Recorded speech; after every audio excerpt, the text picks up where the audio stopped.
well, right after my injury, soon after my injury, I suffered from severe, I guess, disinhibition. I would say somewhat not normal 18-year-old conversation. I just wasn't thinking, I had no filter in my head. So I would say things that weren't necessarily proper or made sense or was right for whatever conversation. And, so I lost a lot of my old friends. They don't get that I'm mentally disabled now. Yeah. So they just thought it was like, yeah, what's going on? So that ended up becoming a huge benefit for me as I moved into college. I got a little bit better. My filter came back a little bit, but at the same time, I still had very little social filters, which made it easier for me to talk to people, to make new friends. This is the Recovery After Stroke podcast with Bill Gassiamis, helping you navigate recovery after stroke.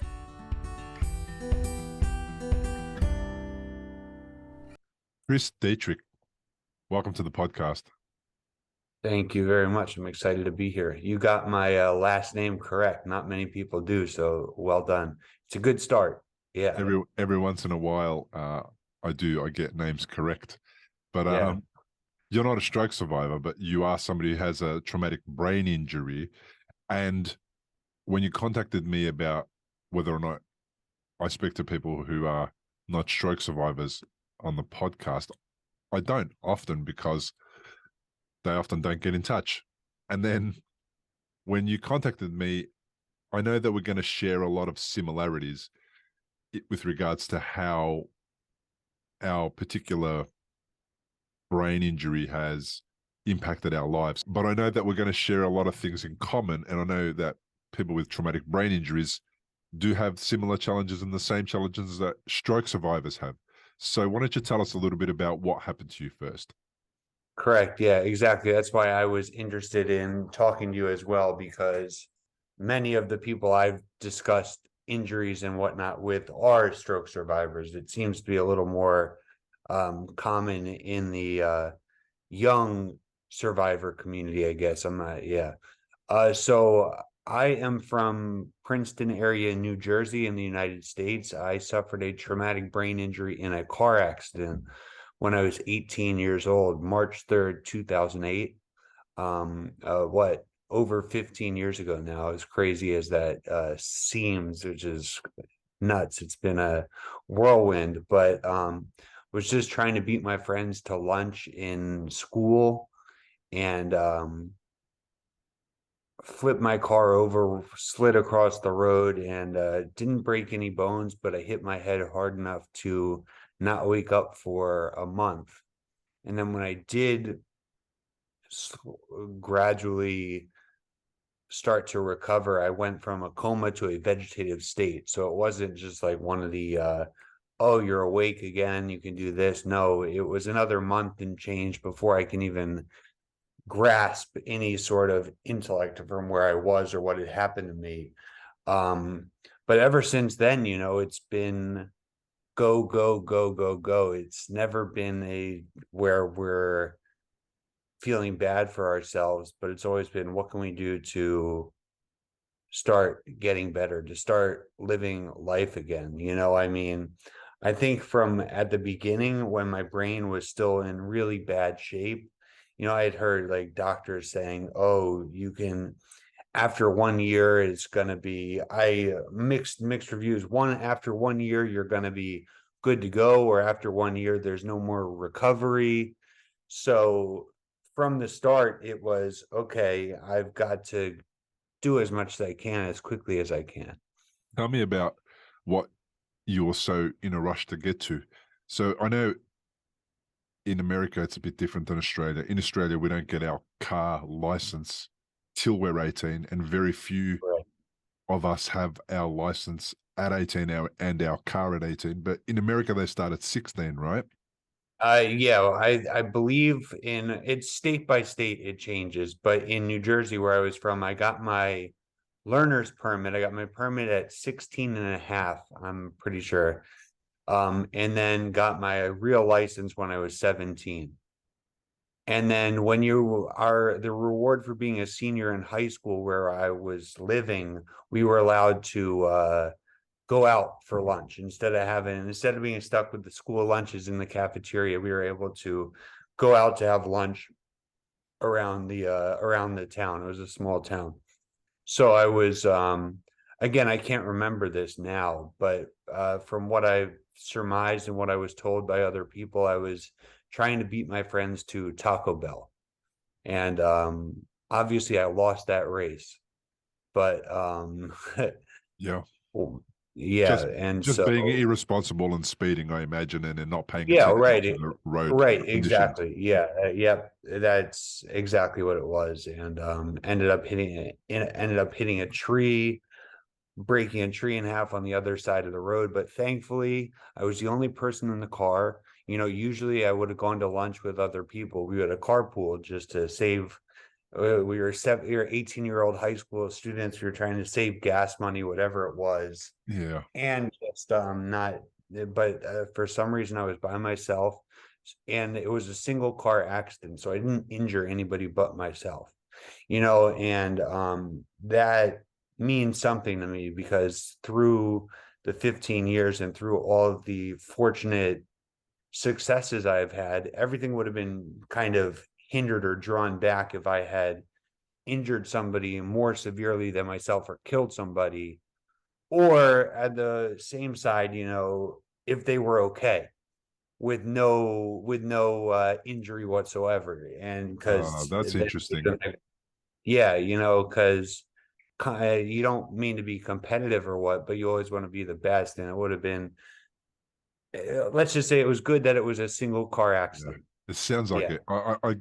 I know what you're saying. It's really actually brave of you to be that honest and to say that it would have been difficult if there was a collision, there was two people involved, the other person got away with it, was doing really well, and you weren't. You would have kind of Right. felt the why me? Do you feel like it would have Well, been a right. bit Yeah, of that? exactly. You know, and you don't want to feel that way, but yeah, it goes both ways because at the same time, I could use that as additional motivation if necessary. You know Yeah. what I mean? Because there's always somebody that you can look and be like, oh, if I keep working hard, if I keep on the path, I can get there too. Yeah.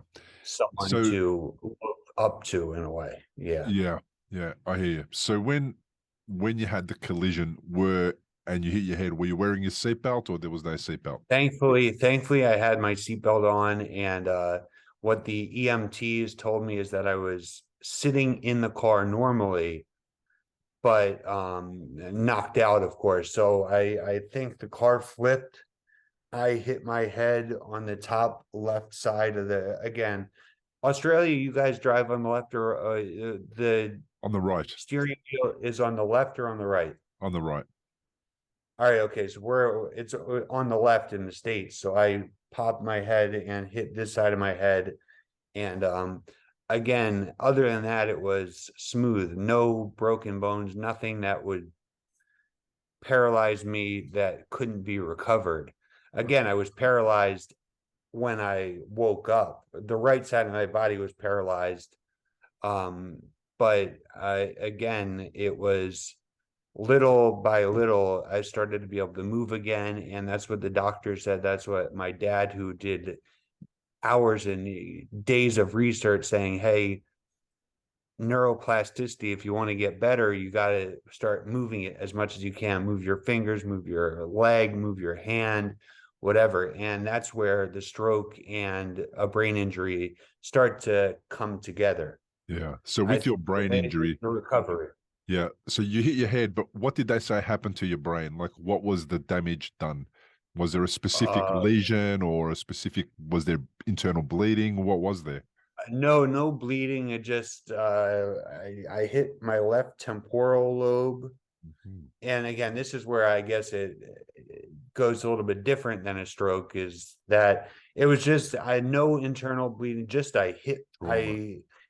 yeah, just brain trauma, yeah, to my left temporal. And then they said that a little bit of repercussion to my right frontal lobe because my head was shaking, my brain was shaking inside my head.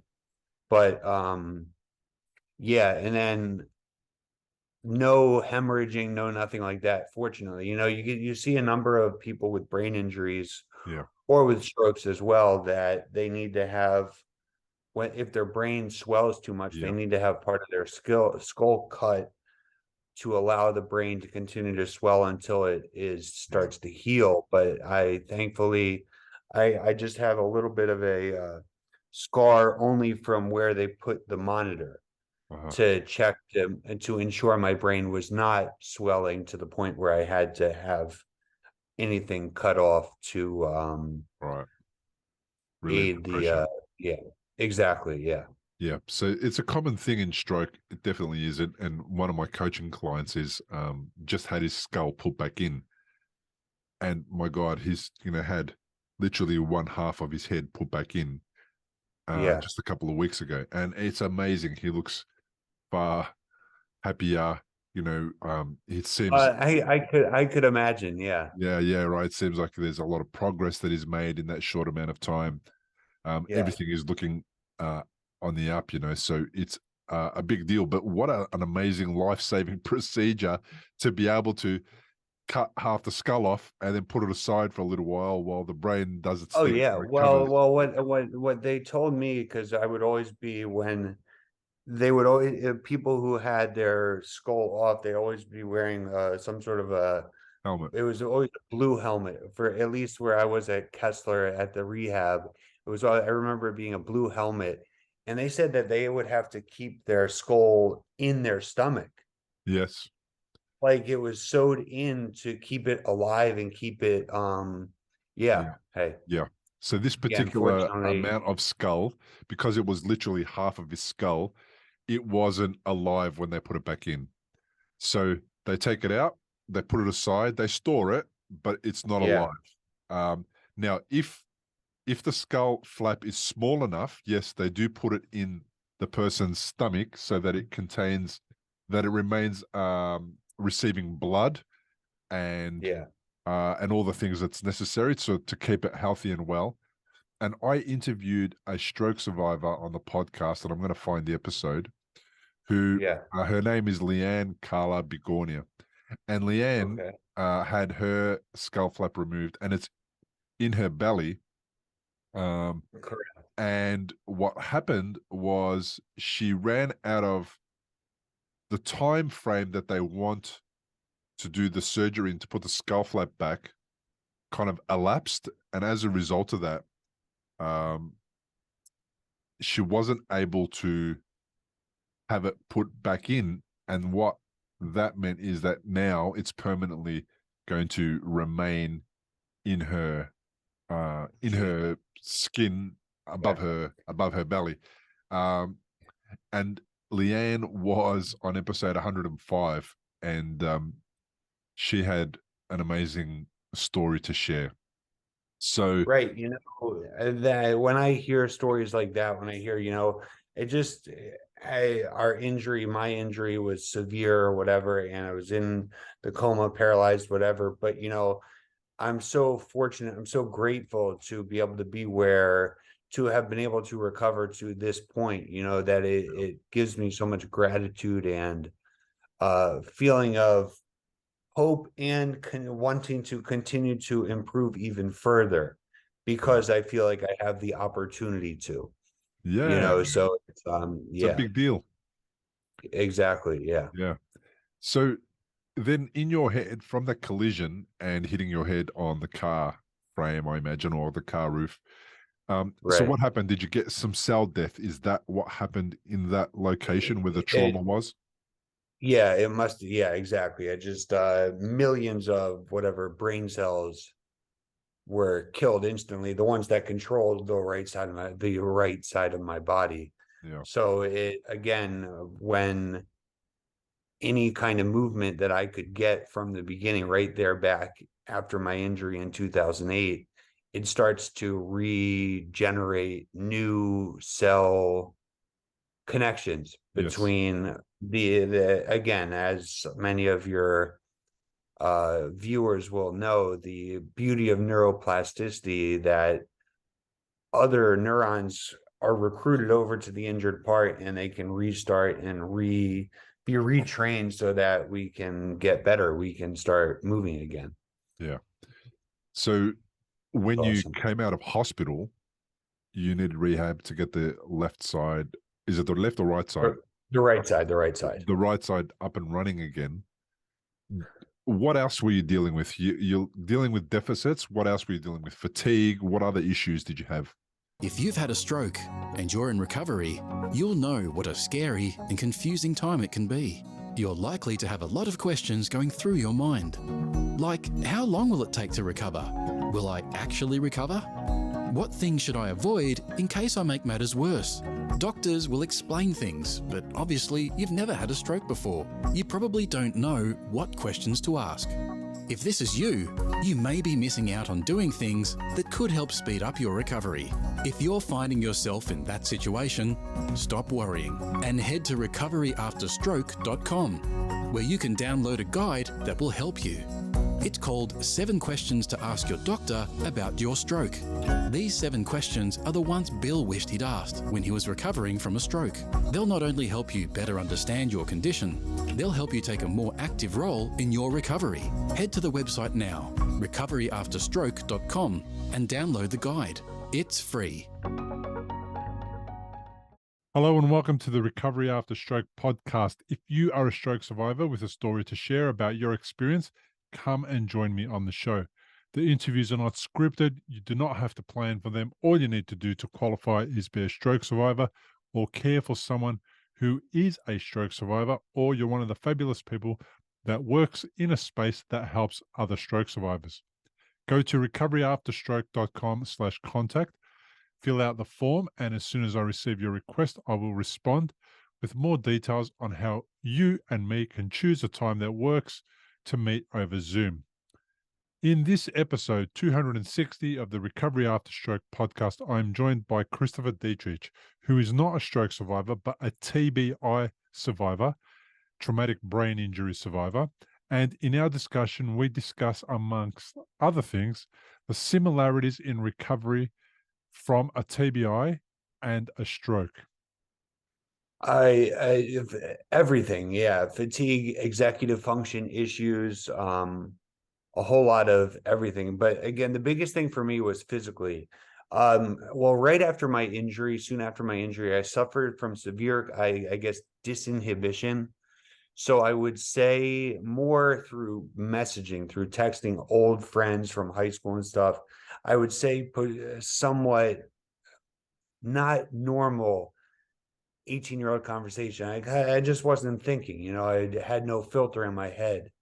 So I would say things that weren't necessarily proper or made sense or was right for whatever conversation. And, so I lost a lot of my old friends because of that, because at 18 years old, you don't understand necessarily. Even I'm looking at it from the other person, my old friend's side, that like, they don't get that I'm mentally disabled now. Yeah. So they just thought it was like, yeah, what's going on? So I'd keep him off to the side. But that ended up becoming a huge benefit for me as I moved into college, because I got a little bit better. My filter came back a little bit, but at the same time, I still had very little social filters, which made it easier for me to talk to people, to make new friends.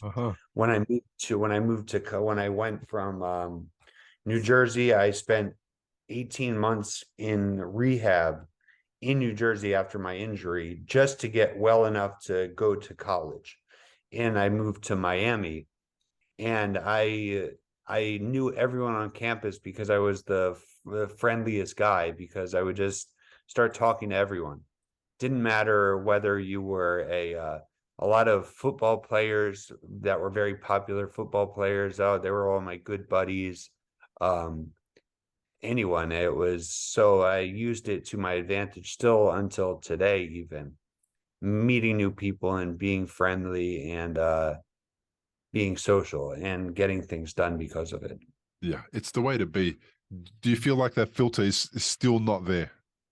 It's I have to actively put it back on. Right. So there was the time in 2008, 2009, I had no filter and I didn't even think about what I was saying or what I was doing. But now it's there. I don't have it, but I can put it back. I don't have it naturally, I guess, but I can put it back on myself. I know what I should be and should not be saying. You know, More and you so. know by the response of people that you've said or done the wrong thing. Well, right. Yeah, exactly. Yeah. But thankfully, we've moved forward and gotten a lot better with all of that. Yeah. Wow. It's interesting Hmm. because you hear about some stroke survivors, they experience a condition called the pseudobulbar affect. And for some people, it makes them cry. I had it, I had it for a few months, well, for a few years where I would cry uncontrollably for no reason every so Interesting. often, right? And a lot of stroke survivors say the same thing. But one of the other versions of the pseudobulbar affect is to laugh uncontrollably and usually at Yeah. the wrong time. So Yeah. usually like at a funeral or at a mass or somewhere where you're not Yeah. supposed to. Not good. Yeah. So it's interesting how people with brain injuries have that kind of level of altered ability to respond according to the appropriate way for society, what is normal for society Right. and what would normally you would avoid, and you would go out of your way doing it. Was it difficult to find yourself having done or said the wrong thing and then uh, to try and sort of backpedal out of it? Was there any opportunity to get out of it? How does that work?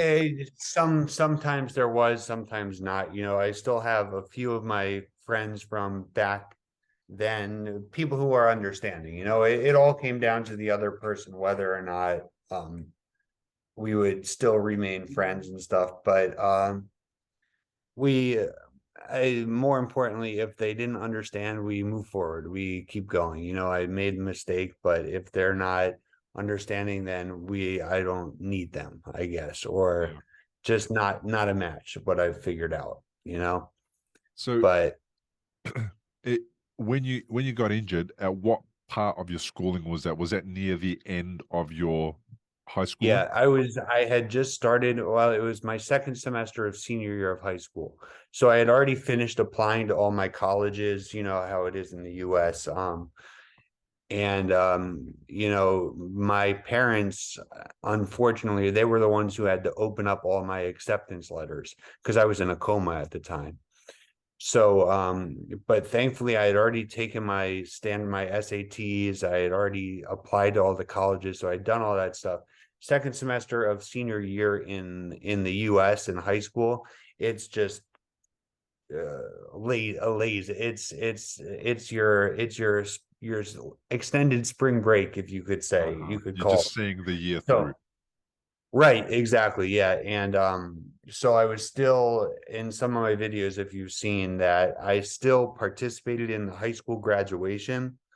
That was like my first I call it my coming out party, because that was the first time I walked. I mean, everyone knew about my injury, but they didn't know if I could walk. I was in a wheelchair and wheeled up to the stage, and with my dad helping me, I limped with a 4-prong walking cane across the stage to a rousing standing ovation to get my diploma.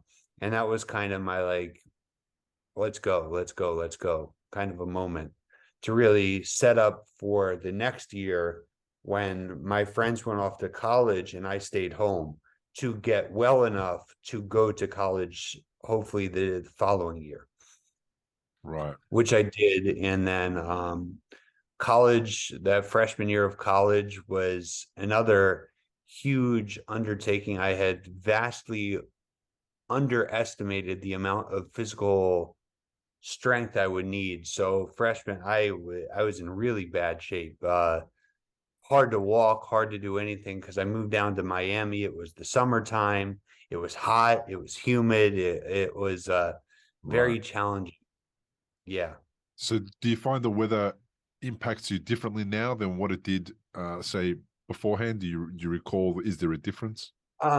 It's hot is hot, yeah, if it's too humid, it sucks, but I can get through it. It won't tire me out too much, but I'm more apt to sweat definitely than I was prior to my injury from what I remember, just because it takes just a little more effort for every step that I take. Right. And Yeah. with regards to your schooling when you were at college, were you able to get through all of the things that were required of you as a student cognitively? It was certainly much more challenging. Because when I was in high school, prior to my injury, I was very good at taking tests. I was intelligent and my memory was really good. So when I went off to college, I just assumed it would be kind of the same way, and it was not. I couldn't remember anything. I would try to read the textbook. I'd get through like a couple pages and I'd totally forget what I had just read. So I went with the strategy, just no reason to read the book. Wow. If I can't remember it anyway, what the hell am I doing wasting my time reading the book? So my grades certainly weren't as good as they could have been. I went into Miami as an honors student. I was given a big scholarship and I was supposed to keep a certain GPA, and I couldn't keep that above average GPA like I would have had I not suffered my injury. But I learned the value of asking for help and becoming friendly with my professors, and not to the point where I'm asking for unfair treatment, but the professors got to know me. I wanted them to know about my recovery, my injury, and I certainly feel like I got graded better because of the individual relationships I built with my professors. They were no longer just grading a name on a piece of paper. They were grading me personally. So there was a And little it bit of certainly helped me. leniency. Oh, it certainly helped me get better. I got a lot of A minuses. It was always I that was my favorite grade to get, because I always felt like if I got an A minus, I deserved a B. But I earned the B, but they couldn't give me an A, but they wanted to, so I just got an A minus. I laughed. I got a lot of A minuses in college, and it was always that. I was like, oh, yep, for sure, 100%. Should have got a B or a B plus, but oh, A minus for him. That's okay. Yeah. Now, college life in the United States is notorious for its wild Yeah. parties and big drinking sessions and all that kind of stuff. Did you partake, or did you have to sit aside? I didn't partake as much as I would have, I imagine. I started in a fraternity, but I couldn't do the fraternity. I wanted it to be fraternity life. My father was a big fraternity guy, so through my childhood I was always like, oh, I want to do the same frat thing, but it didn't work out for me just because I couldn't. It was too much on the side. I had to concentrate on school and I had to concentrate on physical therapy. Those were the only important things in the end. I spent 2 years living on campus, and then when I moved off into the actual city of Miami for my junior and senior year. And then it's a fun city to live in, especially when all your classes are not until the afternoon. So you're welcome to stay out as late as you want, because I'm not waking up early in the morning. So I had a lot of fun times just at the bar, nothing crazy, but met a lot of people, again with the same strategy. Just start talking to people, just make friends, and it was good. Yeah, Miami was fun. Did So tell me a little bit about frat life, because as an Australian, I don't understand what frat life is about. What are the expectations, or what are the over and above things that you have to do and add to your routine? It's just you spend time with your frat brothers. You know, we didn't have a house, but we had a suite over there, and it just for a lot of people it works out, but it just didn't work out for me. It just didn't again have it's a big commitment for meetings after school in the evening time. Then you're going out drinking with your buddies and things of that nature that I just couldn't um prioritize when I had so many other priorities still too Yeah. that were more important to my continuing physical recovery was the largest one.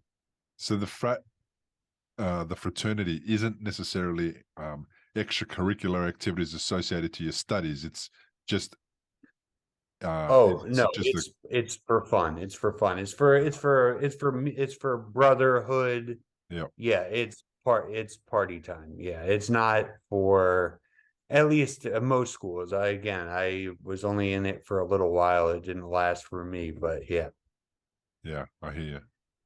So you don't mind meeting people. So are you the kind of person who struggled with uh spaces? Did you have any issues of of sensory overload, any of that stuff while you were in Yeah. that early days of recovery? And how did you manage that? Fortunately, that was never an issue for me. The only problem that I had socially was that I would meet people and then I would forget that I would meet them.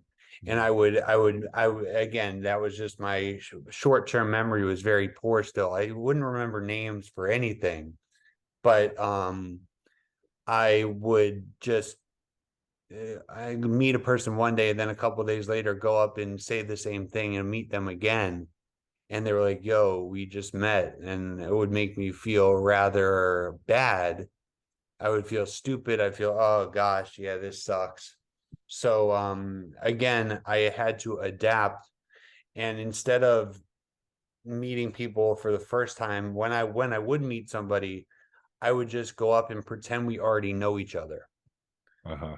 You know what I mean? So I wouldn't be like, oh, hey, what's your name? Be like, oh, what's up? And just pretending that if we had met before, now you're not going to know that I don't remember you. If that, now if we haven't met before, it's just me being friendly. But if we have met before, now you're just like, oh yeah, hey, it's nice to see you again.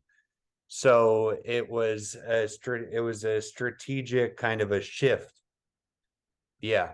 And again, that's the big thing with I think both stroke recovery and brain injury recovery. It's all about finding where you can make a change that starts to better impact your recovery and your life in general. Yeah, it's about adapting, isn't it? Exactly. Yeah, adapting is exactly right. I've been forced to become a king adapter physically and mentally and everything because of our newfound skills and our what we no longer possess and what we now possess stronger than. Yeah. Did were you the same kind of guy before the collision? Is it a different version of you that I'm speaking to now? Do you know what I mean? Like, Again, I was only 18. I was still young. I mean, I still have some of the same friends and I still think I'm mainly the same guy, but yeah, again, I was young. I still yeah. But I think so. Mostly that my personality itself didn't change. I got more outgoing yeah, right. because of the the lack of filter, or just more of a much more so of a zeal for life. And now, because of everything that I've had to overcome, everything I've had the opportunity, the life that I've been able to live, it makes me more excited for every day. So a lot of people who have an injury like yours, and it's visible because they have a deficit on one side of their body, Right. a lot of them tend to get the opposite of more outgoing. They become more introverted because of their injury. They're afraid of how people will judge them or what they'll think of them, etc. Does any of that stuff pass through your mind? Did it ever? Maybe when I was younger, but I used it to my advantage, because when I'm going up to meet somebody new, I don't come off as a threatening figure, and in a way that helps out, because it immediately throws off any feeling that the other person has to put up a protective shield or anything. No, I'm me, I'm coming to you with everything that I have to offer.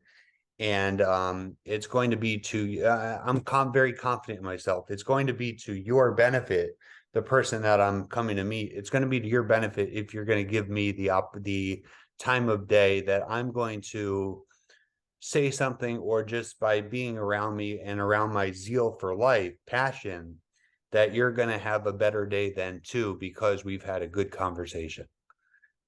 That's And that has really helped to meet people and to build a better self-value as well. that's brilliant, man.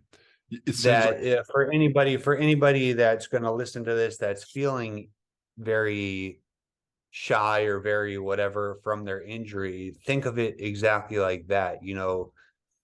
Everything that you have had to overcome, that's all part of you, that other people have, hopefully they'll never have to face it, but we can teach them. We can share our experiences with other people to make everybody a little bit more knowledgeable, a little bit more understanding, and hopefully motivate them to be a better version of themselves as well.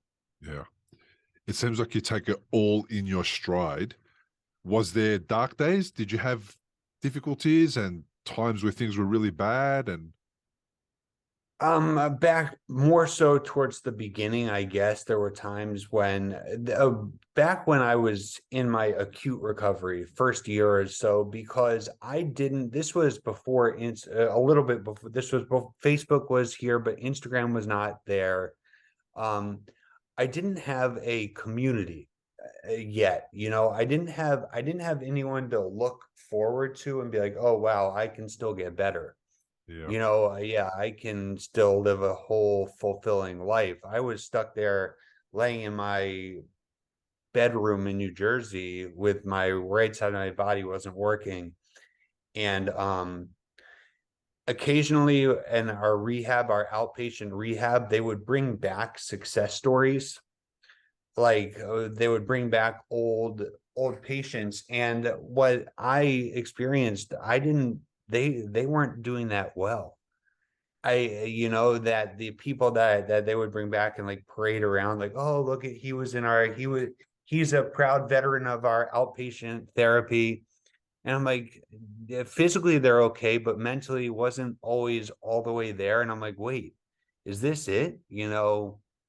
So that's why I've taken so much pride, I guess, and effort in starting to build the page on Instagram and things like that, because I want to be the person that I didn't have in 2008 and 2009. yeah, Or I could have had them if Instagram was around, but it wasn't. So I didn't have the opportunity to look and see people like living overseas and living abroad and living a life like there's no like disability. I'm disabled, but I'm not really disabled. yeah. Look, I think what you're saying is common for people like you and me who had a incident that was, say, around 10 years ago plus, because everything was Yeah. fresh. All the socials were all very, very Mhm. fresh. But still, I'm meeting people now who are saying that they left hospital and they kind of fell into the gap after hospital of, what do I do? How do I go about my new body or my new brain or my new whatever? And they struggle a lot. And at some point, they do go, I know, let me jump on the socials or Google and let me find out what's available Yeah. out there. And the way that I get found a lot is people will do a search for stroke podcast, and then Right. the podcast comes up, and then they go, oh wow, there's 250 episodes, and then it's like, oh wow, all of a sudden they don't feel like they're doing it alone. Now there's at least 250 people that have done this before them that are all going through different phases of recovery, have different challenges, but they're all moving forward. And Right. Yeah. it, And it's a nice thing. And it's a very cool thing, you know. And another reason that I didn't fall into a gap or like that after my injury, I've had phenomenal family support. Both my father and my mom and my dad especially is the ultimate patient advocate that always was there from the beginning. They spent every night with me when I was living in the rehab. They didn't have a very comfortable bed to sleep in, but they stayed with me. You know, it was always having someone there. So I never had the opportunity to fall into that rut. And for anyone that's again going to watch this, that if it was someone in your family or your close friends that suffer an injury, a stroke or a brain injury or any kind of injury, that your support for them is equally as important as how much I can do physically. I've been far more motivated because I've got people in my corner yeah, it's really that important. have, yeah, Community and people in your corner are important, exactly. especially when you don't, when a lot of people don't understand you. That's where the community aspect of it is really important. When you meet people that are like you, who understand what you're going through and can relate, Right. and and then you don't feel so strange or weird or different. You feel like a different version of yourself, but other people know what I feel like. I can explain it to somebody, get it off my chest, and they know exactly what I mean. Yeah, it's very helpful. It's very motivating for me and for anyone overcoming injury. Correct. Did college go smoothly? Did you end up graduating and finishing off that chapter?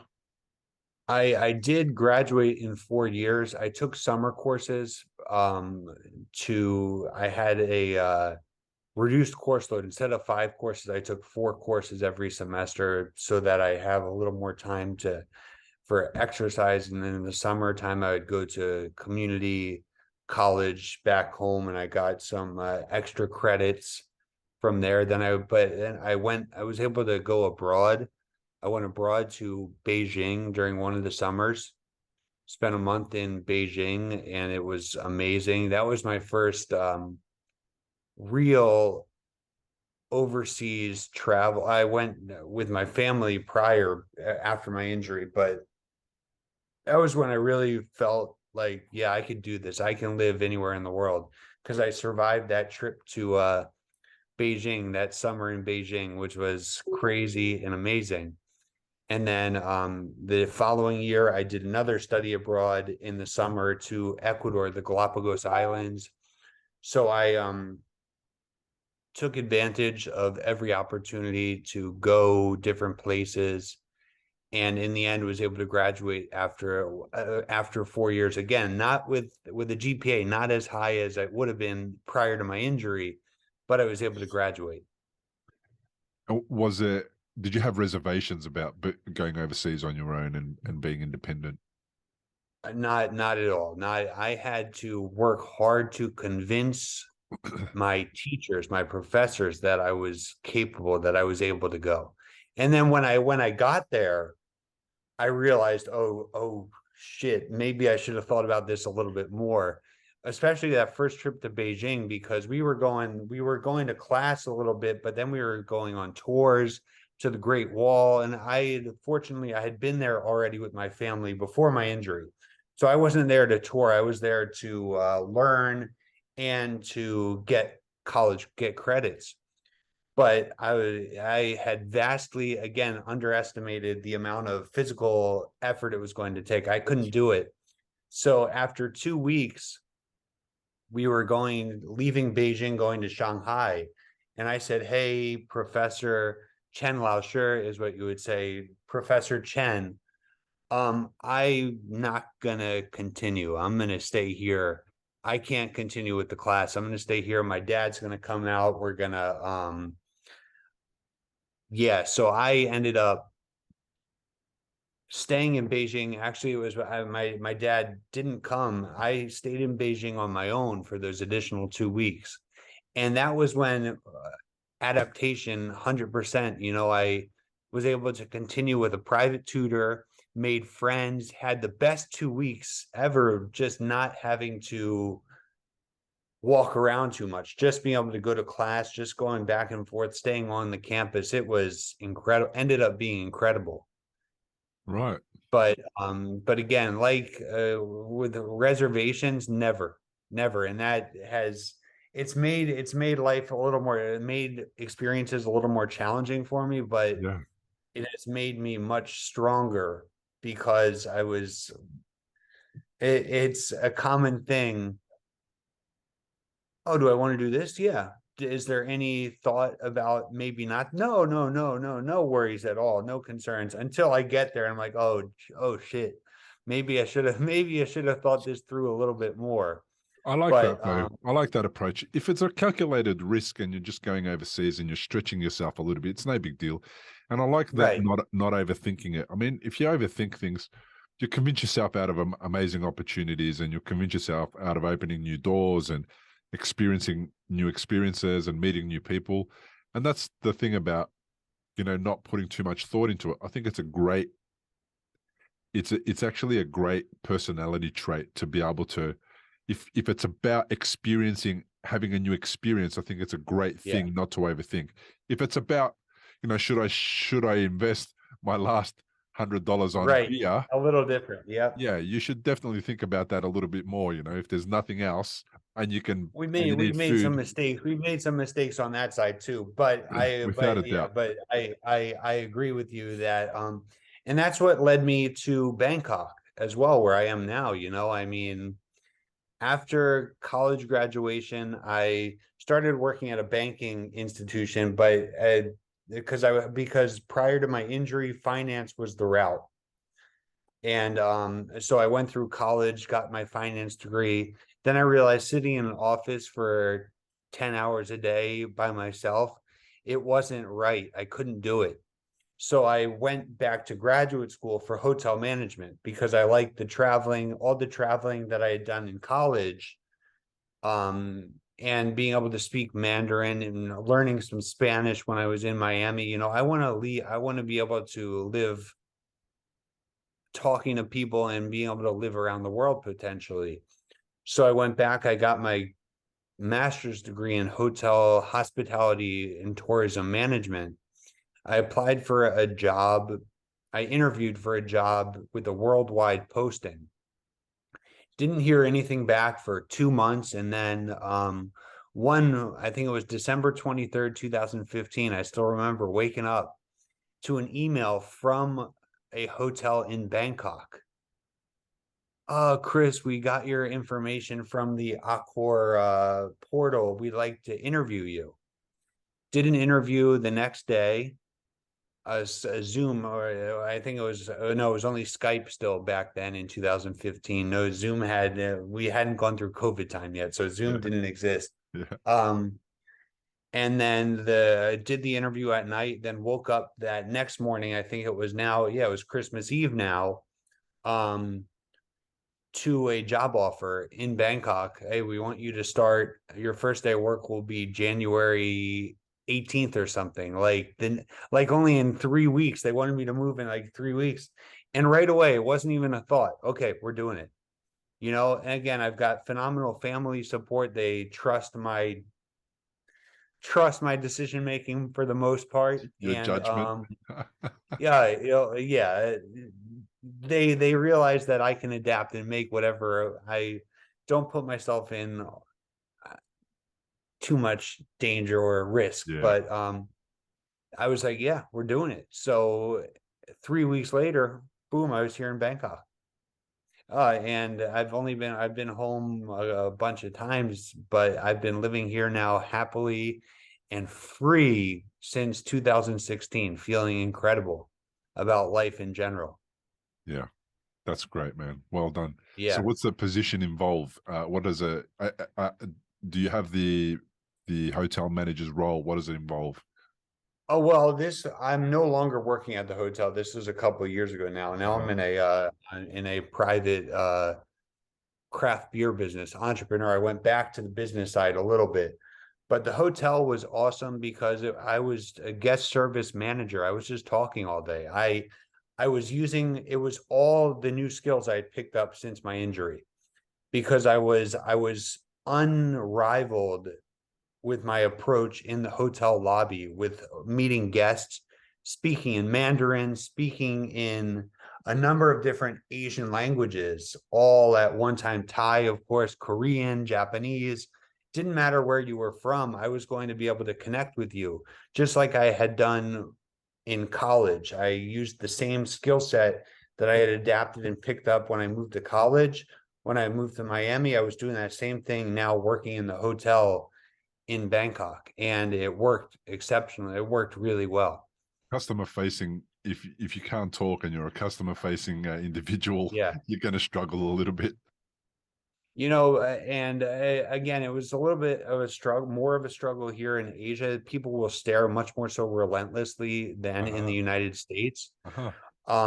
But again, I used it to my advantage. Because I'm confident in myself and I'm able to, if the hotel guest is going to give me the time of day, to more so than just like saying, oh, hey, how's your stay with this, that, how's your room? I was having like real conversations with these guests. They weren't expecting it, but they ended up getting a whole like life Story. altering, life enhancing story experience when they were staying in my hotel. Yeah, so it worked out really well.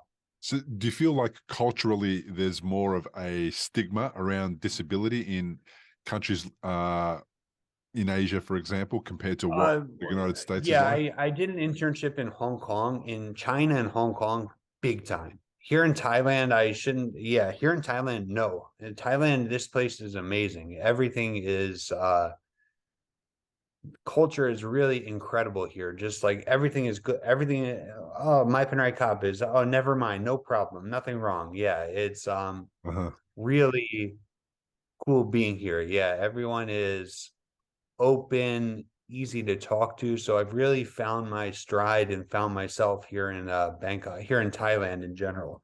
Yeah. And able to travel from country to country incredibly efficiently, inexpensive, and really have had awesome opportunities living here in Asia for the past now 7 full years, which is really awesome.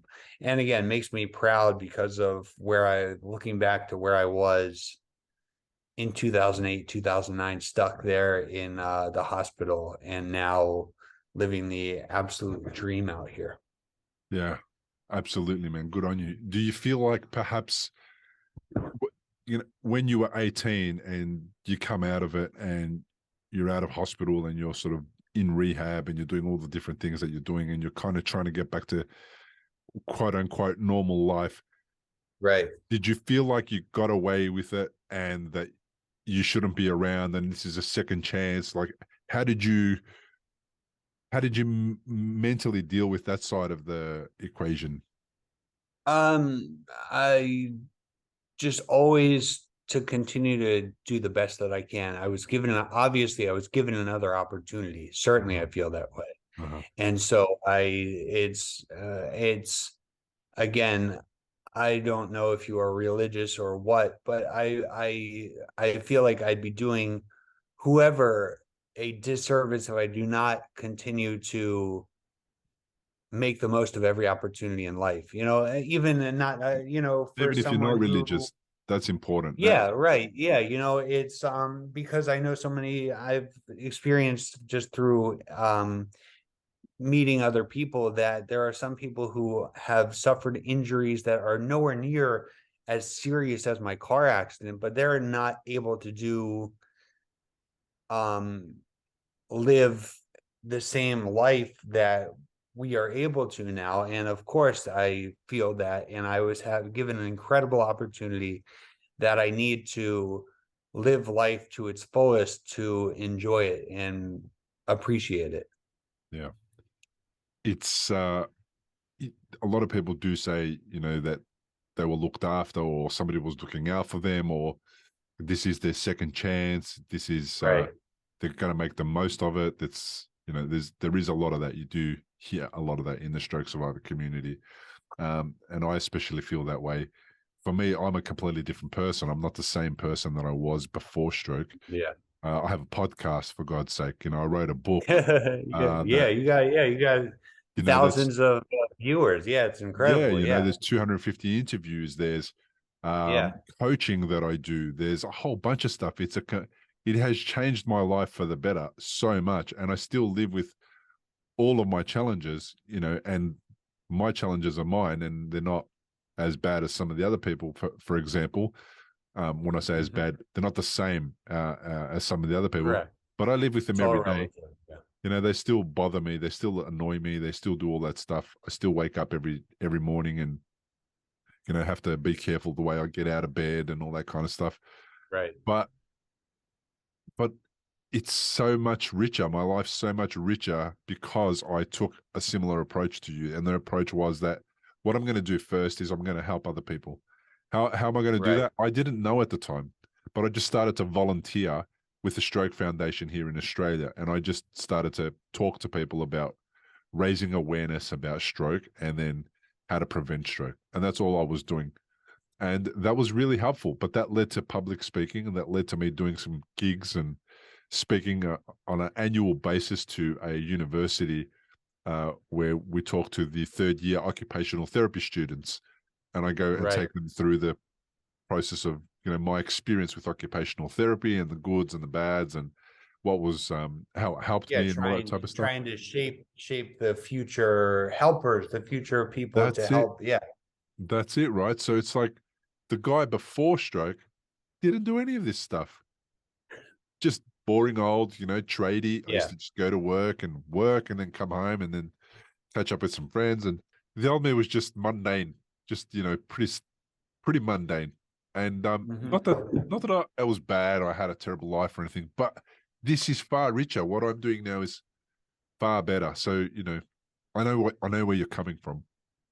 Yeah. And, I often think that same thing, like what would be the most different? And I would be living I'd be living a totally different life. I've given a speech in front of a couple hundred people in Singapore, in freaking Singapore of all places. And yeah, it's, I would have gone abroad sometimes, but I would never be living the incredible life that I am now here in Bangkok. I've got a, wonderful girlfriend, and for a couple of years now, and again, I'm going all over the place, and no chance it would have been like this had I been living in the US. Or I'm sorry, and I don't want to say that, had I not suffered my injury, had I not been given the opportunities and overcome everything and experienced life, much more so. It's an inspirational. Fulfilling is a great word. Yeah. Do people tell you you're inspirational? It was more so, when I was working in the hotel and I was really sharing my story, I've gotten to the point now I don't, other than podcasts, where I've got my people, I don't need to share it as much anymore, which I think is a good thing. I'm just, continuing with life, it's, nice. I found people that understand me and don't even look at me at all about my injury whatsoever. We're just all buddies. I got American friends, expat friends here, Thai friends here, that it's not even brought up. And it's because I'm confident, because I'm continuing to improve physically. My walk is continuing to get better. I don't come off as disabled, so there's been no real reason to talk about it, and that's a good thing. That's what we always, people with injuries fight for, is getting to the point where you're not seen as injured or seen as disabled anymore. And it's fantastic. I couldn't really tell you the last time I had a full conversation with someone about what I've had to deal with, which is a good thing. Yeah. So the purpose of coming on the podcast, reason behind that? No, I'm glad to have you, by the way. So don't, Yeah. you know what I'm saying? But just like what? Oh no, What yeah, just you're not talking well about it on a because daily, but why? Why now? Because what I want to do is encourage other stroke survivors to come on the podcast and share and yeah. talk about it. Right? What's your reason for it? Well, I'm doing the podcasts are for the help of other people to share my experiences because I feel that I've again had incredible opportunities, worldwide opportunities, and I want to be that person that I didn't have in 2008 when I was living in the hospital and I didn't have any idea that what I'm doing now was even possible.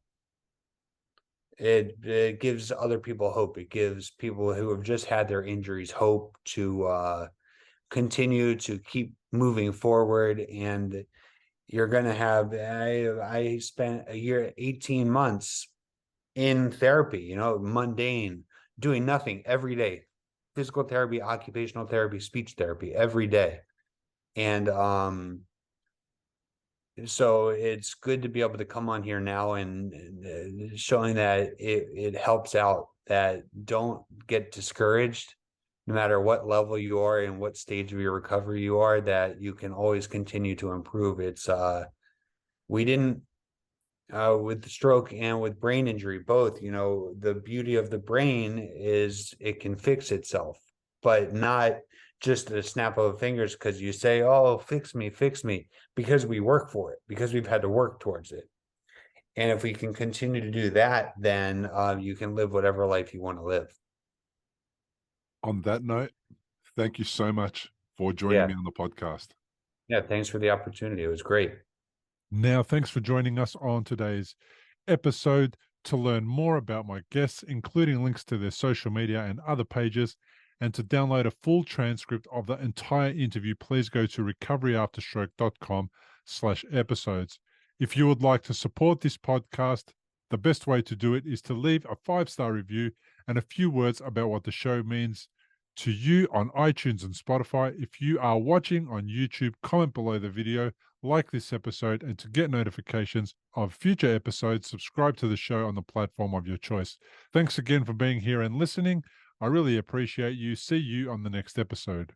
Importantly, we present many podcasts designed to give you an insight and understanding into the experiences of other individuals. Opinions and treatment protocols discussed during any podcast are the individual's own experience, and we do not necessarily share the same opinion, nor do we recommend any treatment protocol discussed. All content on this website and any linked blog, podcast, or video material controlled this website or content is created and produced for informational purposes only and is largely based on the personal experience of Bill Gassiamis. The content is intended to complement your medical treatment and support healing. It is not intended to be a substitute for professional medical advice and should not be relied on as health advice. The information is general and may not be suitable for your personal injuries, circumstances, or health objectives. Do not use our content as a standalone resource to diagnose, treat, cure, or prevent any disease for therapeutic purposes or as a substitute for the advice of a health professional. Never delay seeking advice or disregard the advice of a medical professional, your doctor, or your rehabilitation